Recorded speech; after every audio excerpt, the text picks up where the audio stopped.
মা, বলছি কি কালকে না আমরা সবাই মিলে পিকনিকে যাব। তা আমি ভাবলাম কি তুমিও চলো আমাদের সঙ্গে।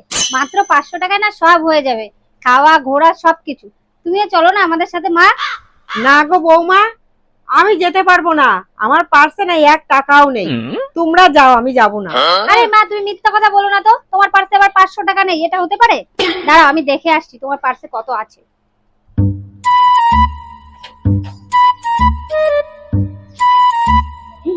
যা, সত্যি তো মার পার্সে কোনো টাকাই নেই। দাঁড়াও এক কাজ করি, আমার থেকে 500 টাকার নোট এখানে রেখে দিই, তাহলে মা খুশি হবে এখানে। মা, কে বলেছে আপনার পার্সে টাকা নেই? এই যে 500 টাকা রয়েছে আপনার পার্সে। এই তুমি দাও তো, দাও তোমার পার্স। ওই 500 টাকা রেখে দিয়ে যাবো, কবে পার্লারে যাবো সেই জন্য। উনি 500 টাকা নিয়ে এসেছে ঘুরতে যাবে। যাও যাও, তোমরা পিকনিকে যাও, আমি পিকনিকে যাবো না।